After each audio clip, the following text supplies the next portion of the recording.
Good morning and welcome to the Orange Coast Unitarian Universalist Church. My name is Donna McCartney and I'm honored to be your worship associate today. When I first read the description of our service today, I didn't understand the idea of covenantal faith.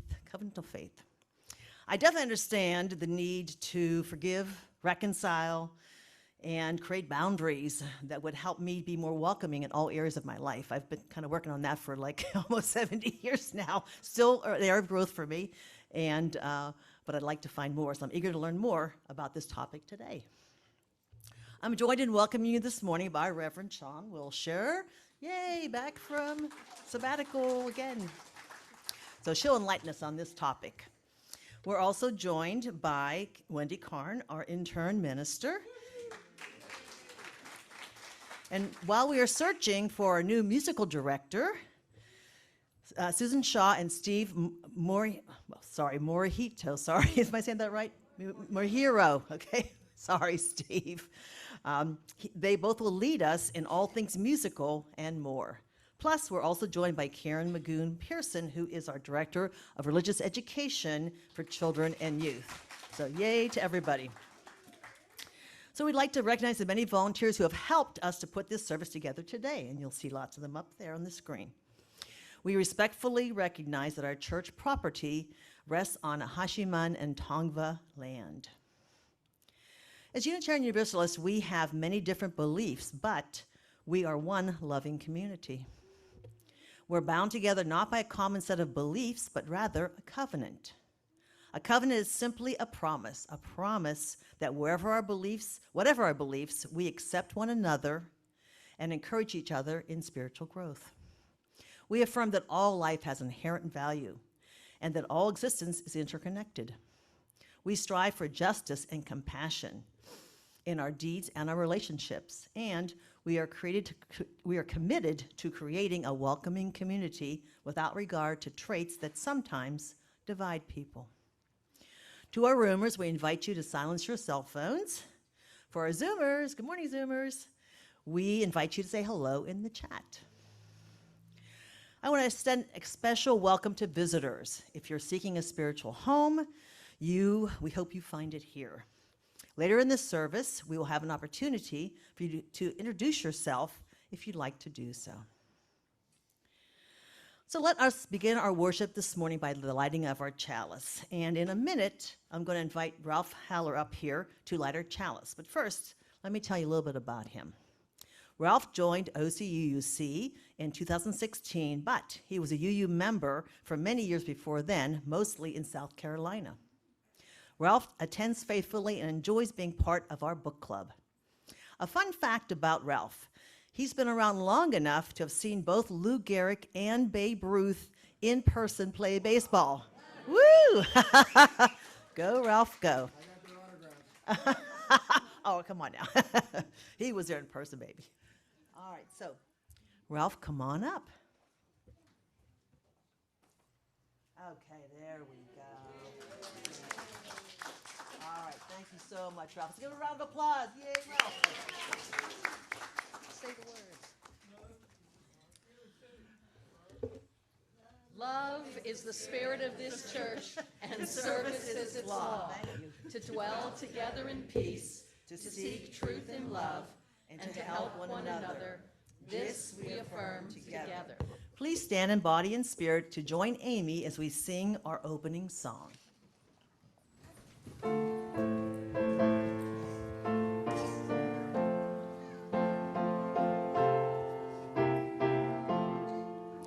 My life flows on in endless song above earth's lamentation. I hear the real, though far off hymn that hails a new creation. Through all the tumult and the strife, I hear the music ringing. It sounds an echo in my soul. How can I keep from singing?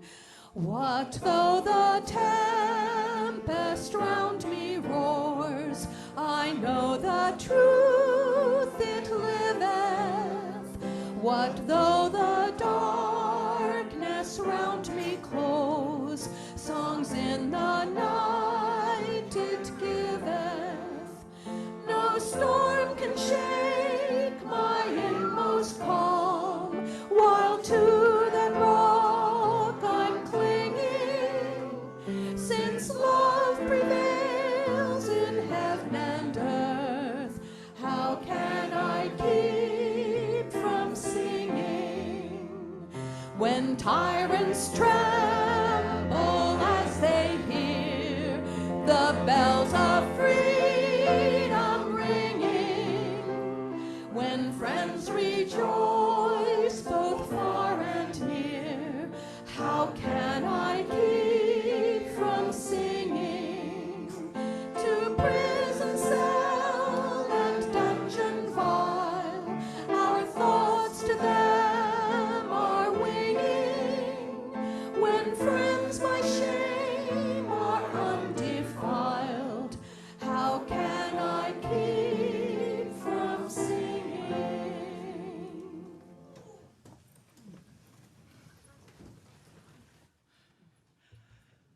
Come into this place.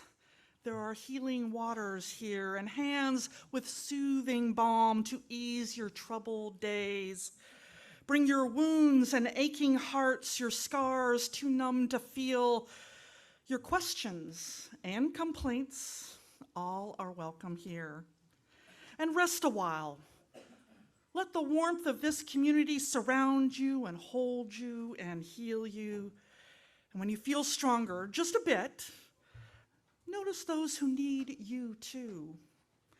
They're here, they're everywhere.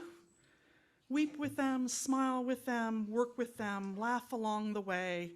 Pass the cup, drink the holy fire, take it with you into the world, for we are saved. We save each other again and again and yet again. Let us worship together.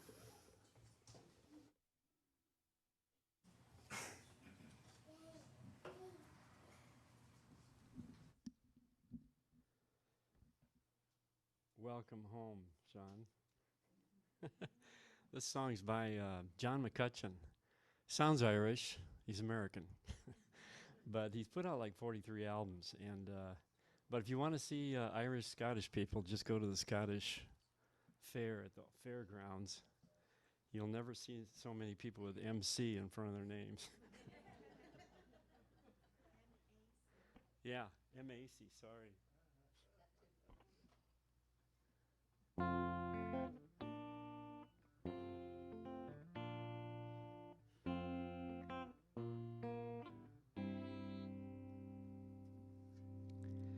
Though dark is the night and narrow the way, though the tempest may rage and chill to the bone, still the promise is bright. With a beacon of light we will welcome the traveler home. Welcome the traveler home. As out in this wide world we wander alone, though our ways twist and bend, I know in the end we will welcome the traveler home. Though late is the hour, and long is the road, and I stumble and stray from the path I have known, for this prodigal son, the long journey's done when you welcome the traveler home. Welcome the traveler home.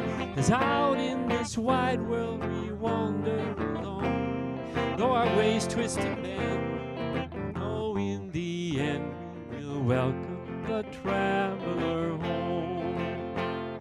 Though late is the hour and long is the road, and I stumble and stray from the path I have known, for this prodigal son, the long journey's done when you welcome the traveler home.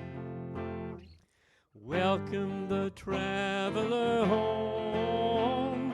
As out in this wide world we wander alone, though our ways twist and bend, we know in the end we will welcome the traveler home. Now the winds they may bellow, and the seas they may rise, the ships on the deep far from shore. We look to the harbor, we look to the skies, from a wide open heart and the wide open door.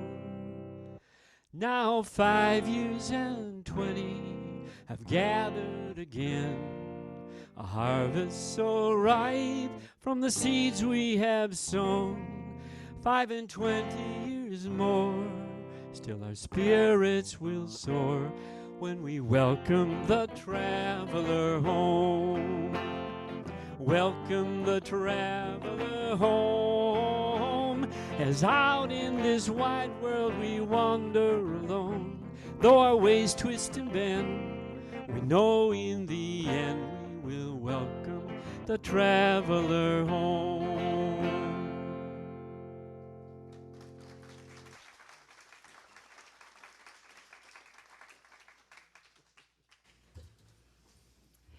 Good morning, everybody. I'm happy to be here today to tell you a story. And that story today is the prodigal son, and I'm going to give you a bit of a spoiler alert here. The word prodigal is a word you don't hear so much, people say, but it means wasteful or overly extravagant. I challenge you to use it in a sentence this week. So, there was a man who had 2 sons, and it was understood that when it was time for those things to be passed on, that all of the property and the wealth in that family would be split between those 2 sons. Well, the younger son decided that he wanted his half right away. He did not want to wait. So his father agreed to split everything and gave half of it to his younger son. And surprising to everyone, a few days later, fortune in hand, he takes off and goes off to find a life in the wider world. And in those distant lands, it didn't take long before he spent all of the money on things that maybe weren't such great ideas. So I ask you all, have you ever made a mistake? If you have, raise your hand. Everybody should be doing that. It happens. Mistakes were made here too. And things that maybe seemed like a really great, super fun idea at the time left him destitute with no money. And it's always good to keep a little on hand in case something happens. And something did happen in this far-off land that he was at. They had a drought and a famine, and he had nothing to eat. So he took a job at a pig farm and figured out that the pigs were eating better than he was. And he all of a sudden felt very, very embarrassed and remorseful, and took a journey back to his homeland. And all the way home, he was rehearsing this speech. Father, I've made a mistake. I'm deeply ashamed, and I will work like a worker in your field for nothing for the rest of my life in exchange for a meager sum of food. So food was hard to come by. The son realized this, and he gets close to home, and he's still pretty far away. But his father sees him from way off and runs to the younger son and embraces him and kisses him and says, "Son, welcome back. What is lost has now been found." And he had been risen from the dead as far as his father was concerned. So he didn't even really get a chance to say, "Father, I'm so deeply ashamed. I'm so sorry. I want to just work in the fields and work off this time." He didn't even really get a chance to say it because his father was asking people, "Go get the finest robe, go get the ring, kill the fatted calf. We're going to have the biggest feast in the world right now." And everybody hopped to it. They brought him a robe, they brought him a ring, and they brought him sandals because he had made this long journey without even shoes on his feet.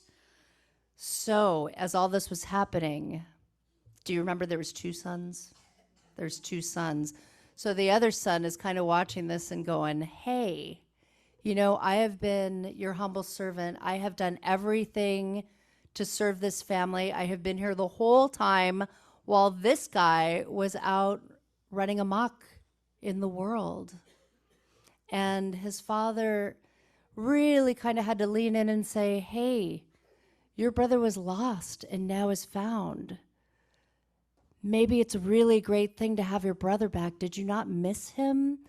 And, you know, someday, son, maybe you'll make a mistake too, and we'll still love you here too.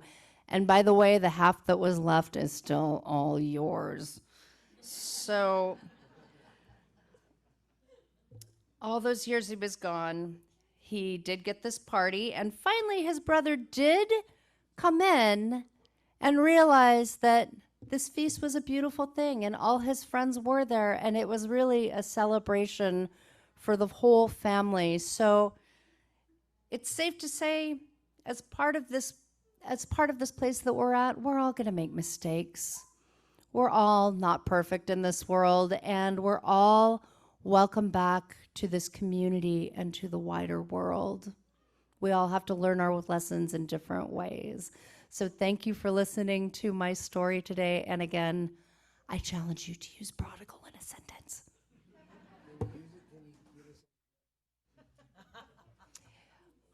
Oh, I think I can.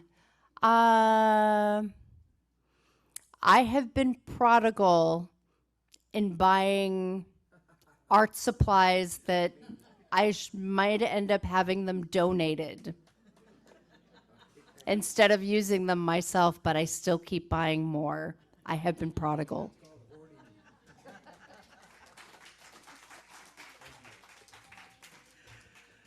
I think as a country, we're prodigal when we spend money on building a wall. But, you know, there you go. I'd like to invite Karen Magoon Pearson up here to light our children's chalice. And when the chalice is lit, we will sing our children out to their religious education classes.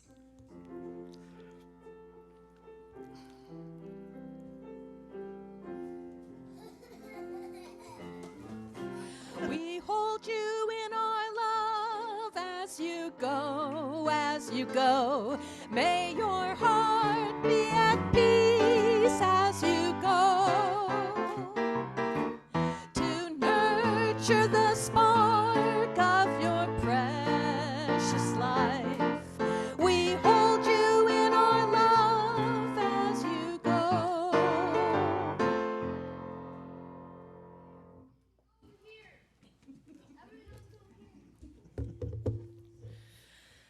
So our first reading today is called Show Up Hungry by Reverend Elizabeth Wynne. I've not always been my best self in the communities that I've loved. I've shirked dish duty, I've dropped out when I was needed, and I've showed up full of pettiness and exhaustion. The wonder of accepting love is only made evident when we're allowed to shed the shiny and let the sourness show. Our communities of spirit are only real because we show up late, expecting to be fed, because we both give and get, because we bring our tart and our sweet, our gifts and our struggles. We are part of community when we show up shiny and not so shiny, when we ladle soup into each other's bowls and eat it eagerly, when we bring our sour and our sweet. We are part of community when we shed the shiny and show up hungry.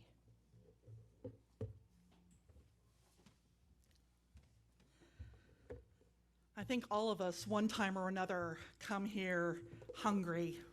Sometimes we don't even know what we're hungry for, but we come here maybe carrying weights on our shoulders, or we're kind of crabby. Or as I said last week, crabbit is a good Scottish word for crabby. Maybe we're on edge, or we're tired, or sometimes we also have a spring in our step. We're joyful. right? It's our sweet and our sour. But sometimes I think that some churches can be a little bit like Facebook, right? It can be a place where everybody puts on their best clothes. You know, maybe not this church.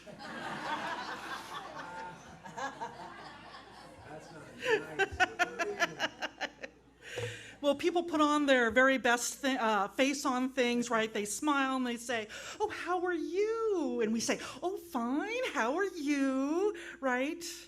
But maybe things are not always fine. Fine can be one of those words, right, that we say when we don't want to talk about it, maybe not just then, or words that we can even hide behind because we don't want people to know what's really going on inside. In fact, there's a story in the Christian scriptures in Acts. I have to admit, I do not like this story.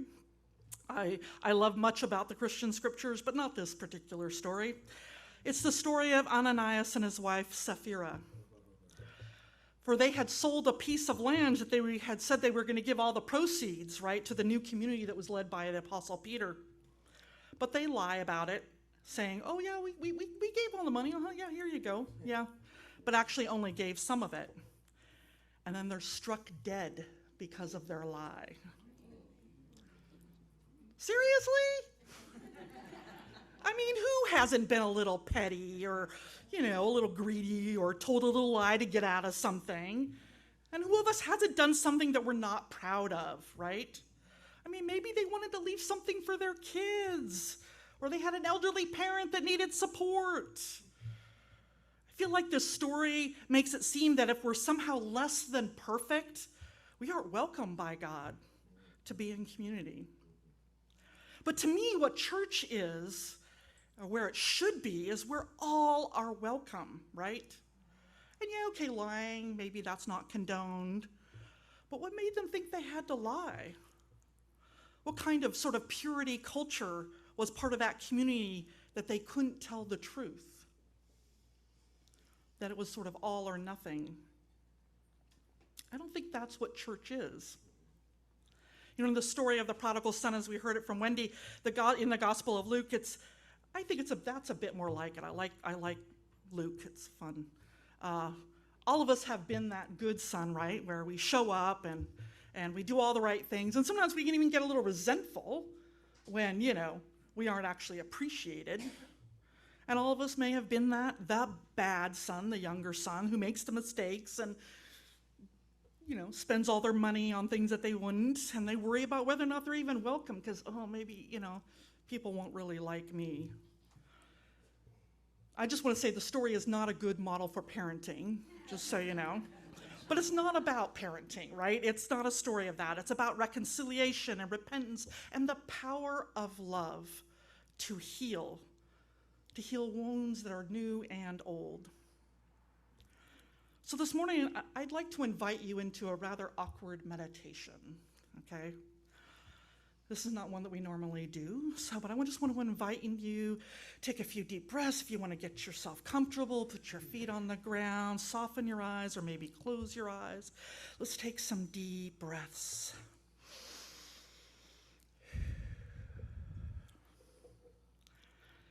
I invite you to call to mind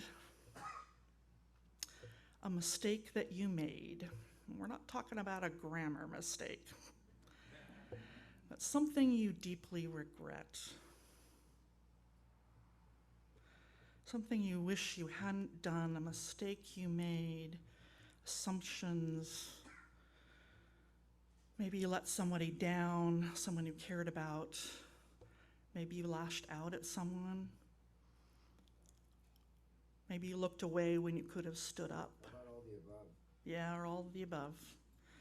That nagging guilt about the hurt that you caused, that somehow you should be better. That word should be erased from the English language. But call to mind how that felt. It's not comfortable. Just sit with that.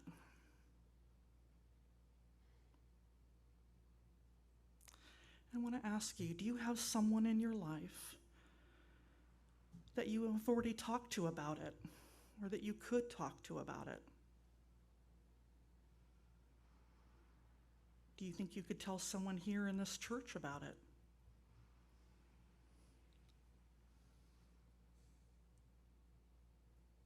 What do you think the reaction might be? We often go to that horrible place. For our Jewish brothers and sisters, this is the end of Rosh Hashanah and beginning of the 10 Days of Atonement. It's a time of reconciliation with others and with ourselves. And for many, reconciliation and voicing apologies and regret can be really hard. But in that spirit, I want you to know the following about me, our pastoral care associates, and about this church. That for this moment and many moments, know only that you are loved, that you are safe and whole, that you belong here among us, here upon this earth, in your body, however tired or broken, however broken your heart may be, whatever fear, disappointment, anger you carry, here, know you are not alone. Feel the presence of others, all of them surrounding you, breathing beside you and with you. All of us discovering the way our breath and our song rise and fall together in harmony and hope. Claim here that freedom, the choice for love, to live with joy and gratitude and forgiveness as a community. Your life, no matter its choices, good or bad, are part of who you are and who you have become. You can turn away from them or you can learn from them, but know always that you are loved. So I invite you to take a deep breath and accept this part of you lovingly, knowing it's not all of you, but only one moment, that it can heal. And then, when you're ready, I invite you to join the choir in singing.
So our second reading today is entitled Who Knows You by Kathleen Machig. Some of the old New England grave sites are serene little pockets of neglect. Their slate tombstones lean at odd angles, and the elegant calligraphy is barely legible. spelling out obscure colonial names like Ozias and Zebulon. Some of the inscriptions that can still be deciphered tell poignant stories of sons and husbands fallen in long-ago wars and young wives lost in childbirth. Clusters of brick-sized stones mark the deaths of children in some catastrophic winter. The stones mark the deaths of these folks, and the engraved cries of a lament are on their surface. Farewell, beloved daughter, evoke a tug of grief even now, though the people named have been dust and earth for over 200 years or more. One of these graveyards in my town evokes a sadness of a different sort, held in the inscription on a modern tombstone marking the resting place of one Franklin F. Bailey. He was born in 1901 and buried in 1988, so he lived a long time. His epitaph says simply, "Here lies a man that nobody really knew." What a strange message to leave echoing down through the years. What a freight of sadness is held in that short phrase. It tells of isolation, loneliness, a life lived invisibly, a voice unheard. Here lies a man that nobody really knew. We circle around each other like small planets on which each of us is the only citizen. Spiritual practices are meant to turn us directly into that inner landscape so we can know it well and without illusion. But their larger purpose is to show us pathways to one another, because with practice we come to know a bedrock truth of human life, and it's this. However different each inner landscape is from others, the same winds blow through all of us. They are the winds of longing and fear, doubt, hope, regret. No one's exempt. That simple recognition opens a deep well of compassion, both for our own struggles and for those taking place behind all the faces around us. I wonder about Franklin Bailey every time I take a walk through that little graveyard. But I also wonder about the Franklin Baileys who walk among us, who today is living a life of unremitting loneliness in my town, in my neighborhood, and maybe even in my family. Before it comes time for a sad epitaph summing up their isolation, perhaps we can extend a bridge of compassion, allowing them to feel seen, heard, and touched, to be known a little bit, in the brief, in our common walk of our lives.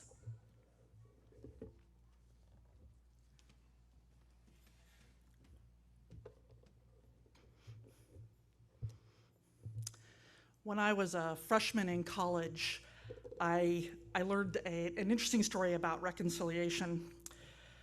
So here I am, 18 years old. Of course, 18-year-olds don't know a whole lot about how to moderate their emotions or anything. But I remember in my dorm room, there was men on the floor. There were these different clusters and everything. And a friend of mine, Rick, had a roommate named Ben. And Ben was one of those people who was rather awkward, always trying too hard to be seen and noticed and to try to make you laugh. So his jokes were often very inappropriate and kind of annoying. I mean, quite frankly, he was kind of annoying. But nobody ever really said anything about it. And I remember one day I'm sitting in the common room by myself, and I remember I was sitting like this, because I was grumpy. I can't remember, but I think I might have broken up with someone or something. I don't know, but I was in a bad mood, I remember. And in walks Ben. He bounds in with his big energy, and he said something that just, I don't even remember what it was, but it set me off.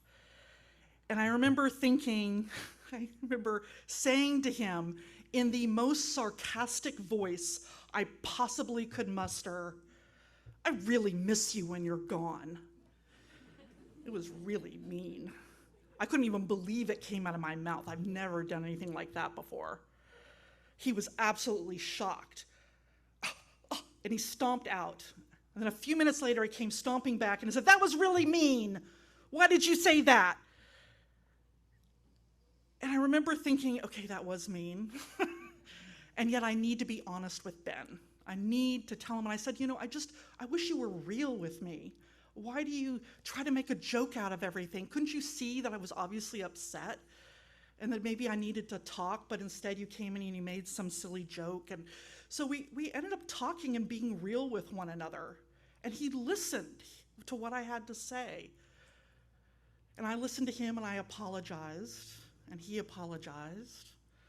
And then on after, we were so easy with each other, and he was so much nicer to be around.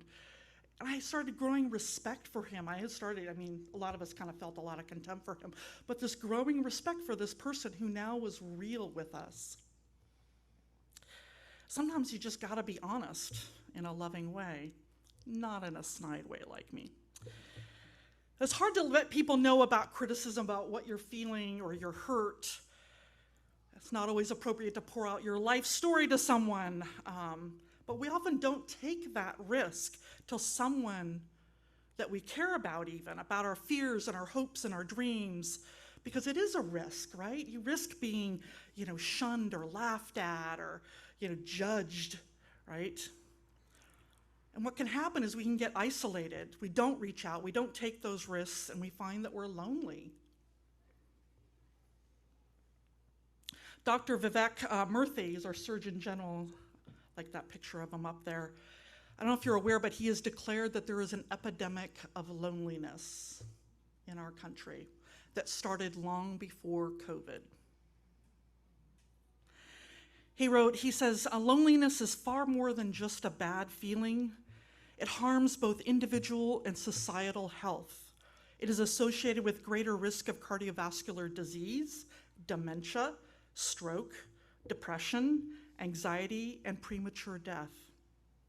The mortality impact of being socially disconnected is similar to that caused by smoking up to 15 cigarettes a day, and is even greater, much greater, than that associated with obesity and physical inactivity. So why do we have this epidemic of loneliness? How do some people end up like Franklin Bailey? And some people want to blame technology, right? It can keep us anonymous. We can say mean things. Or like on Facebook or Instagram or TikTok, we can, only put our joyful things forward so that people think that that's all there is. There are also more ways of staying at home now. Netflix, online gaming, you know me. You can take classes from your computer at home now. But technology is really not good or bad. Some technologies allow us to stay in touch with one another, like Zoom. Let's say a little, we're Zoomers. But I think it's also this culture of individualism, the one that tells us to pull ourselves up by our bootstraps, that tells us that we shouldn't have to ask for help, right? That we should be able to handle, there's that should word, that we should feel ashamed if we can't. We have a purity culture that sometimes gives us absolutes, that you're only successful if you're powerful, rich, or famous, for example. We live in this fast-paced world, extremely busy lives with so many demands. Everyone else seems to be handling it right. But how many of us here, maybe you don't have to raise your hand, but how many of us here maybe are taking some chemicals to help with all of that in one way or another? It's an epidemic of loneliness. And our wonderful Surgeon General, who I think is absolutely amazing, he says, each of us can start now in our own lives by strengthening our connections and relationships. Our individual relationships are an untapped resource, a source of healing hiding in plain sight. They can help us live healthier, more productive, and more fulfilled lives. So answer that phone call from a friend. Make time to share a meal. Listen without the distraction of your phone, and perform an act of service. Express yourself authentically. The keys to human connection are simple but extraordinarily powerful. So I want to reiterate that. Reach out to people. A text, I'm thinking of you. And don't be embarrassed if you haven't reached out in a while. Chances are they're going, I'm embarrassed I haven't reached out in a while too. And they're going to be absolutely delighted that you texted them. Just that, even that little touch. I know my pastoral care associates, when I was on sabbatical this summer, did a lot of that, and they were just absolutely wonderful, just reaching out to people. And when you are with someone, pay attention. Put away the phone. Don't be working on your computer and half talking to them, right? Give them your full attention. I have to say my twin sister's terrible at this. I'll get on the phone and she'll be like, yeah, I'm quilting as I'm talking to you, or something. And every once in a while I'll be like, okay, Regan, I really need you to listen to me. And the other interesting thing about loneliness is that solitude can also be a good thing. Solitude is not the same as loneliness, right? Because solitude is really about getting to know yourself and befriending yourself. Solitude's not about watching Netflix or gaming, which are all good things too. Those could be fine. But it's about, say, maybe journaling or prayer or meditation, walking in nature, not listening to podcasts when you do it, which is my problem. Just getting to know yourself. Churches have historically been places where people felt those connections, but since 1999, in the last 24 years, membership in all houses of worship across all different types of faiths has fallen from 70% to 47%. I think the disillusionment, the hypocrisy, and the inability for some churches to embrace societal and scientific changes have led to this exodus. And while our churches tend to embrace societal changes and science, we also need a place where we don't have to be perfect, right? That we're gonna get it wrong. Where different opinions are held, we do try to live out our values, but we don't hold to those moralistic absolutes. We try to get curious rather than contrary. And of course, we don't always get it right. It has to be, church has to be an imperfect place, which is perfect for humanity. So how do we do this?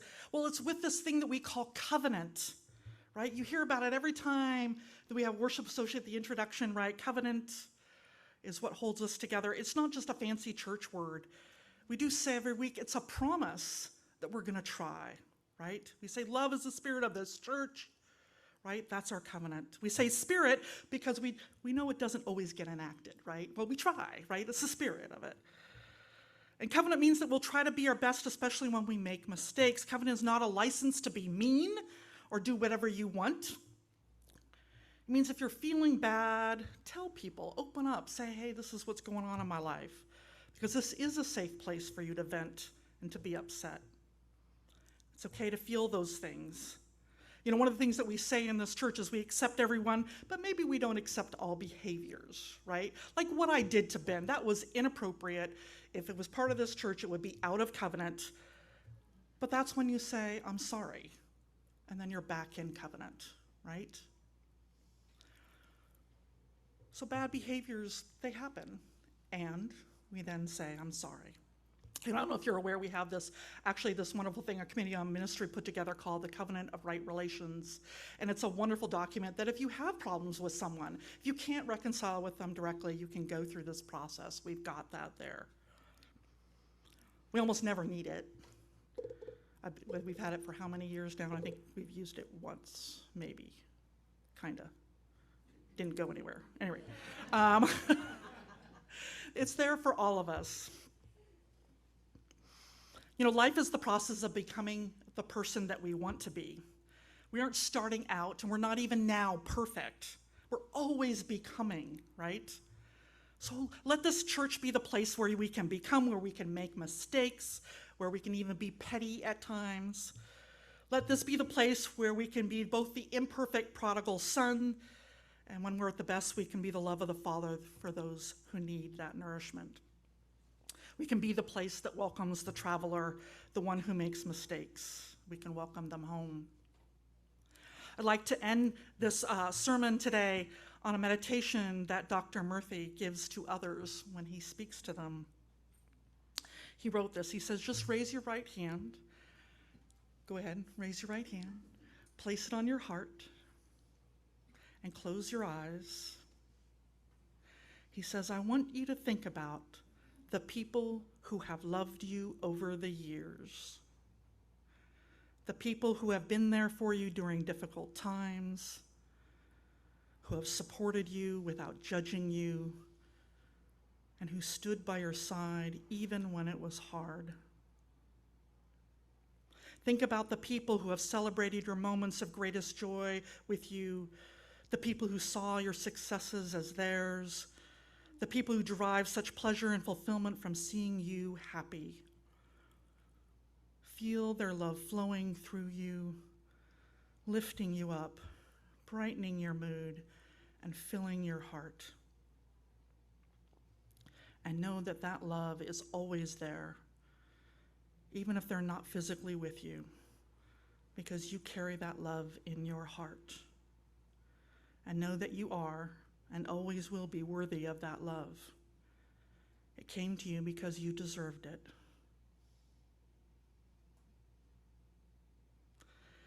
You can open your eyes now. What you felt in that brief meditation, that was the power of love. It's the power of social connection, and that is our birthright. Let us sing. Please rise and body your spirit as us.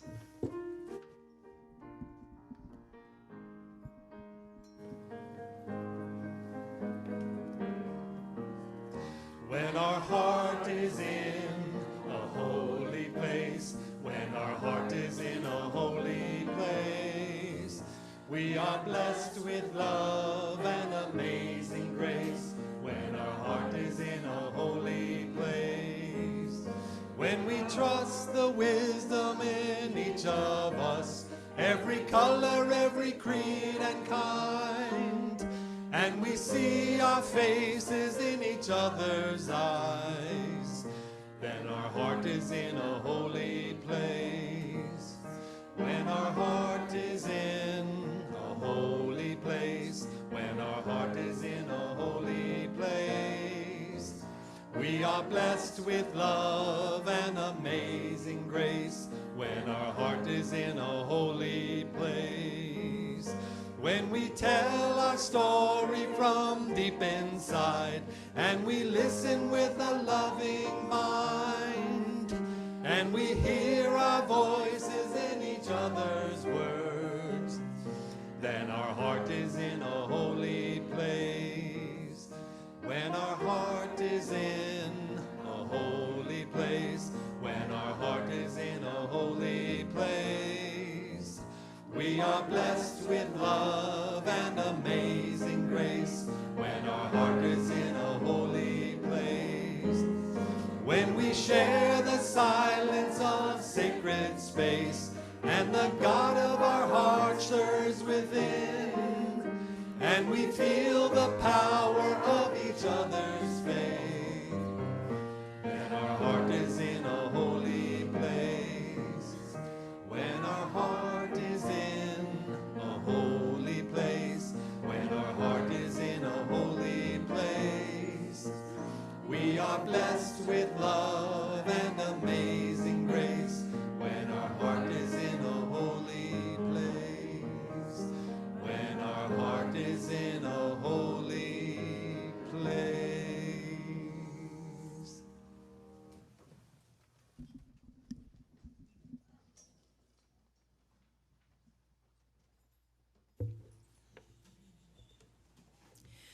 Unitarian Universalist congregations are fully self-supporting, meaning that members and friends raise all the funds for the operating budget, ministries, and programs of our church. We are ever grateful for your gifts of time, treasure, and talent. OCUUC amplifies that spirit of generosity by sharing one half of the plate we receive with an organization that shares our values. This month, we are sharing our plate with one of our favorites, Stand Up for Kids. The focus of this Orange County organization is to end the cycle of youth homelessness in our community. They work to provide basic needs, housing, mentoring support, care, and love to at-risk and homeless youth ages 12 to 24.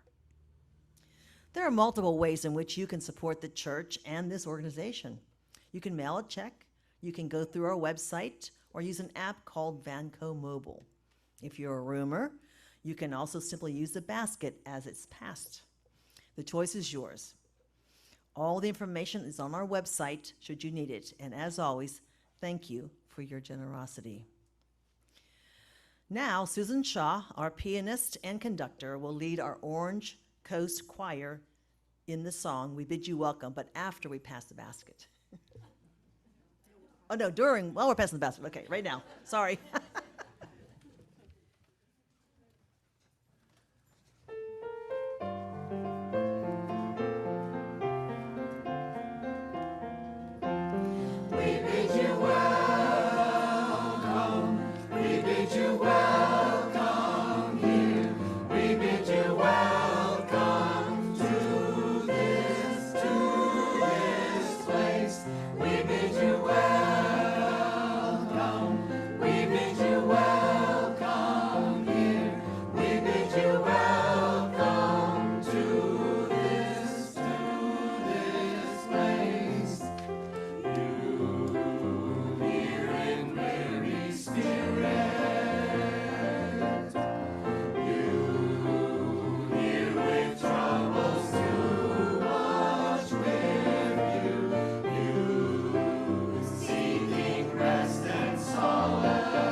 Please join Stacy Smith in singing We Gather Together, a song that puts our intentions into words and expresses our gratitude for the many gifts we share.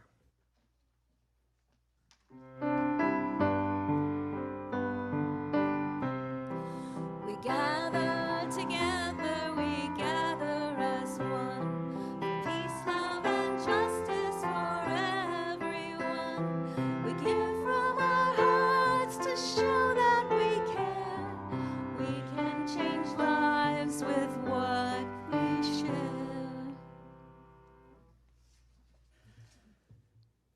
Now is that time when we honor the important events in our lives and people, those things that have struck us at our core. And you're invited, one and all, whether you're a member, a friend, a visitor, a roomer, a Zoomer, to participate in this weekly ritual we call Joys and Sorrows. And if you need a slip of paper, which is what we do, is if you want to share it with the congregation, you can write it on a slip of paper, and our wonderful ushers are going around offering those up.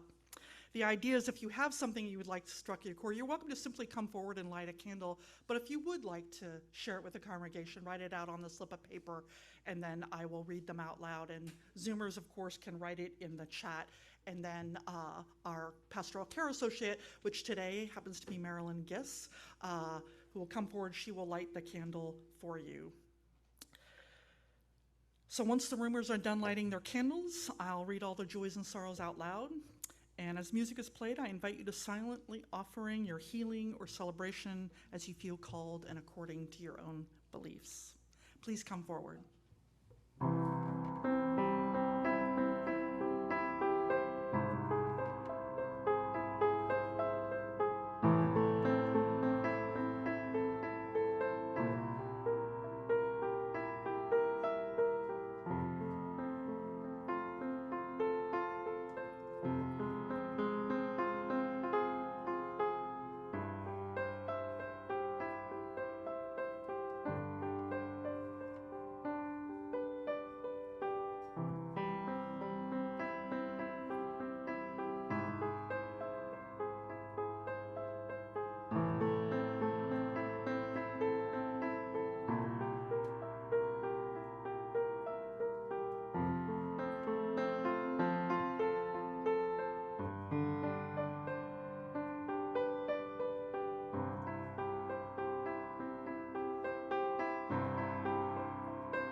right, I think I'm going to read, I'm going to read these that were sent to me and what's online. See if you would light a candle, Marilyn.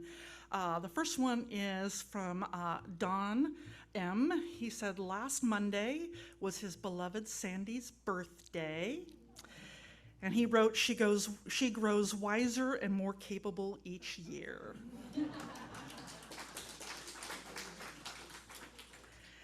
And from Marcia H., she said, my fourth and last granddaughter left for college at Cal Poly San Luis Obispo on Tuesday. Both sets of parents are dealing with the empty nest syndrome. And she says, I remember those days with both joy and sadness for my own kids. They're lucky to have you to help them through that.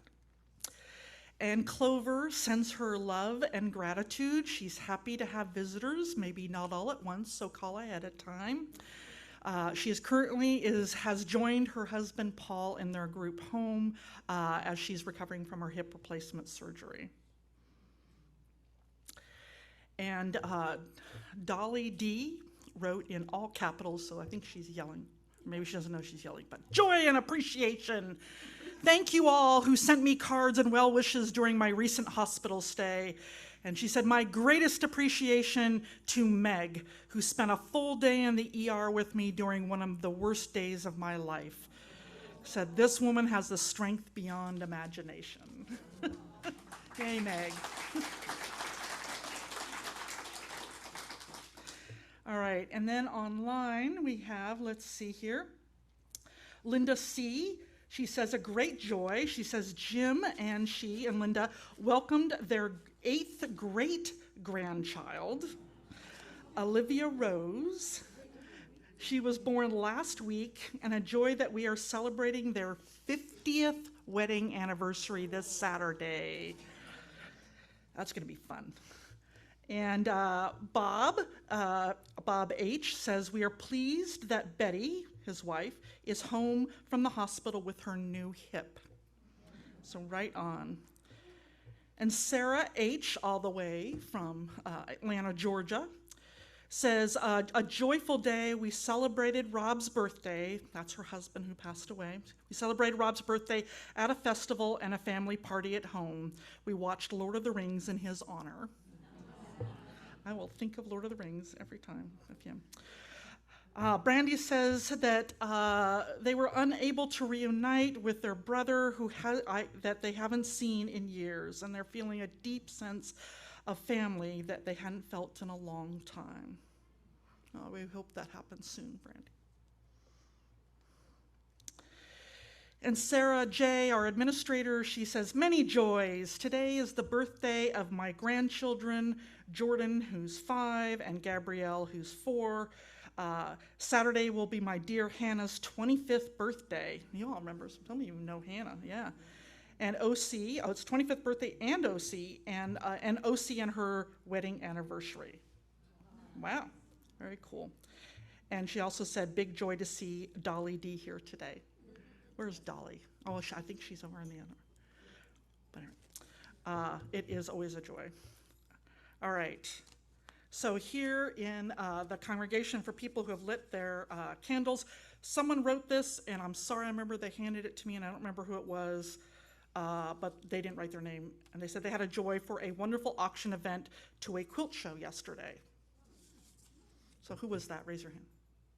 There we go, it was Anna. And Ryan. There we go. Dale O. Yesterday I was at an ordination of a colleague of mine, and Dale was there up at Pacific Unitarian up in Rancho Palos Verdes, and he says, a wonderful joy of Reverend Sean's opening blessing at Reverend Chloe Bride's ordination service at Pacific Unitarian Church yesterday. I think I got that all that. So that was a lot of fun. I had someone who came up to me afterward, goes, I have never heard a Unitarian minister invoke the Holy Spirit. And I said, it was little h, big S, okay? just so we're clear. Okay. All right, and then Tom L. is lit a candle of joy because he's celebrating Nancy, our president's birthday today.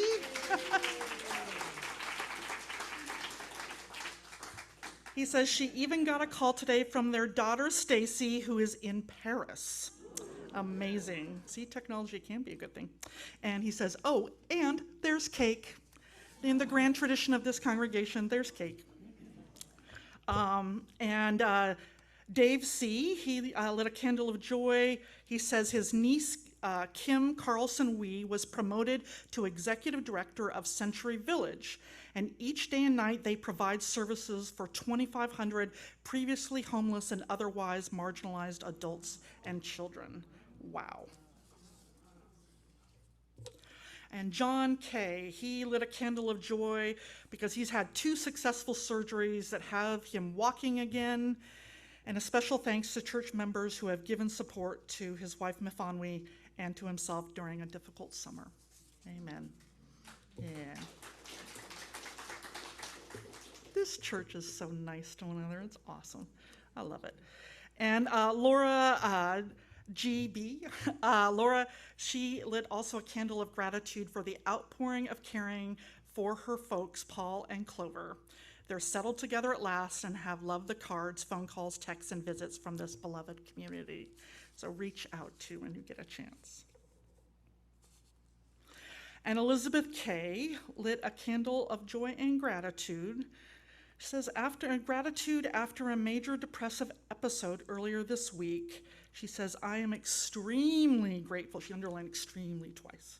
I'm extremely grateful for my core group of incredibly supportive, loving, caring, and nurturing women at OCUUC. And I know there's this group of them, they go out for margaritas, and it's very nice. And she says a joy also that she finally gets to shed her sling after 3 months of having shoulder surgery. She does say, continue to approach her with care as she's still on the long road to recovery. So when you give a hug, gently hug.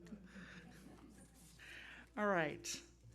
And Deborah Q has a candle of hope for successful shoulder replacement surgery on September 22nd for Bob L. over there. She says, you will be in our thoughts, Bob. All right, I think that's everybody. So I'd like to invite you to join Marilyn in a spirit of prayer or meditation.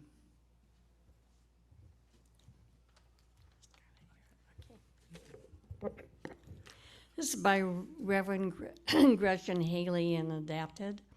For this one moment, know only that you are loved, that you are safe and whole and loved. Know that you belong here, here among us, here upon this earth, in your body. However tired or broken your heart may be, whatever fear, disappointment, anger you carry, for this hour you are not alone. Feel the presence of others surrounding you, breathing beside you and with you, discovering together the way our voices rise and fall together in harmony and hope. Claim here a resilient freedom, the choice for love, for light, to live with joy and gratitude and community and forgiveness as a community. Amen. I just want to take a moment to point something out. I'd like our pastoral care associates to stand up for just a moment. So this is Lori, so this is Birdie, this is Lori, this is Marilyn, and that's Judith. And Wendy is also a part of this as well. I just want you to know that they are here for you. They've been here for people all summer long. I am here for you too, but some of you may feel more comfortable talking to them, and they're absolutely wonderful, loving people who create a safe place for people. So I just want you to know that they're there for you too.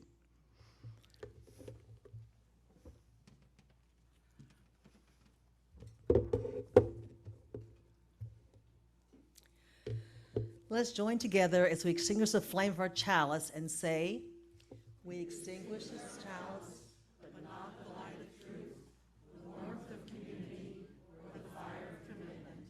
These we carry in our hearts until we are together again. So thank you all for joining us this morning. We are a congregation made up of people who all believe differently, and yet when we gather together, whether we're in the room or in the Zoom, we make up one loving community. We need not think alike to love alike. If you're a guest or a visitor or someone who hasn't yet been known to us, I invite you to become a part of this beloved community.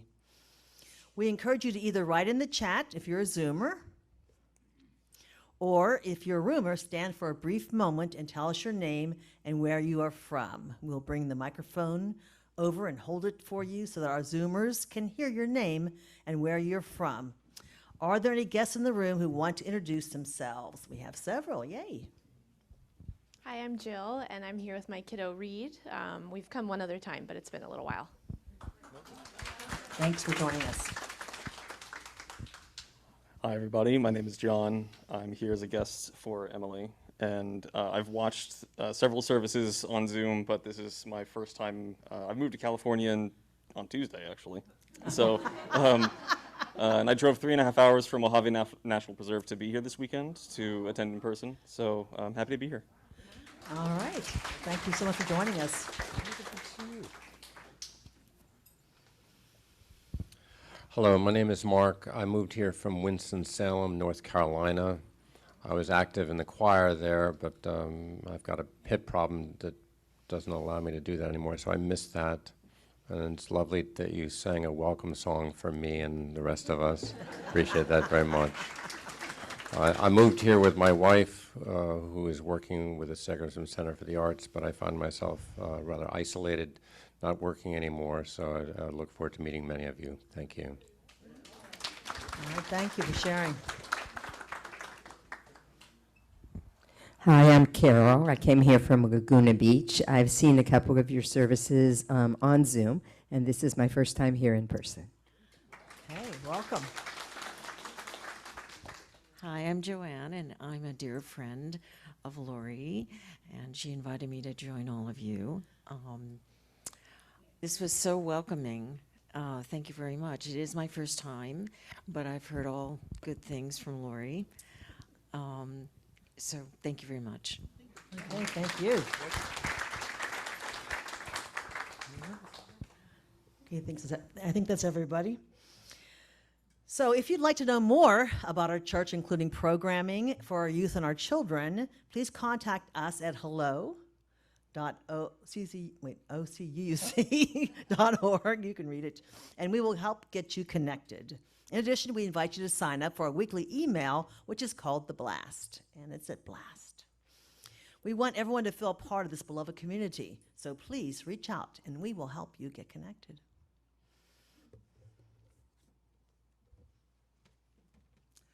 All right, and then announcements. I'm so delighted to see new people here. This is a great way for you to get involved. These are a lot of the things that are going on here at the church, because church isn't just Sunday, right? Like it's all throughout the week, and all the different fun things that we have going on. Like the Life Changes group is a great place. If you've got something going on in your life that is just causing you some challenges, it's a great time to get together and just talk it out and have people listen to you with love and compassion. There's fun things like the Sci-Fi and Philosophy group and Stitchwits, which is basically any craft that you have, knitting, crochet, sewing, anything. Bring it and hang out with some wonderful people that are doing some wonderful fun stuff together. And we've got our the Women's Circle as well as next Sunday.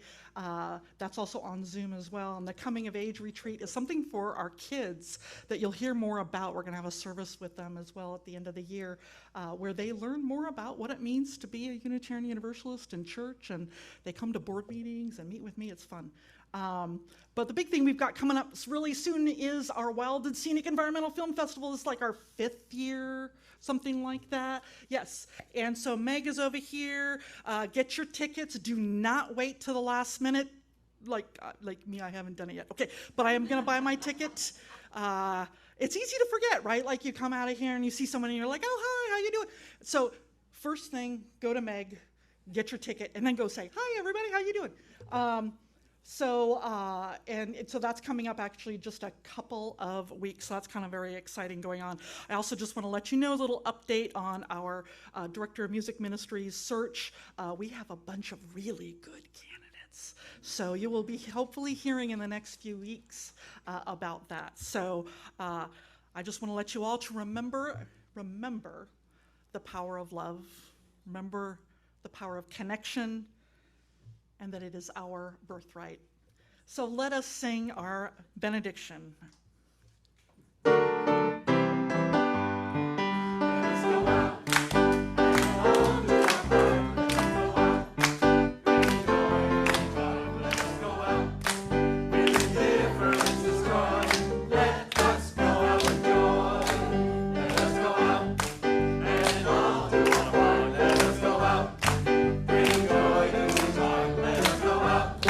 With a difference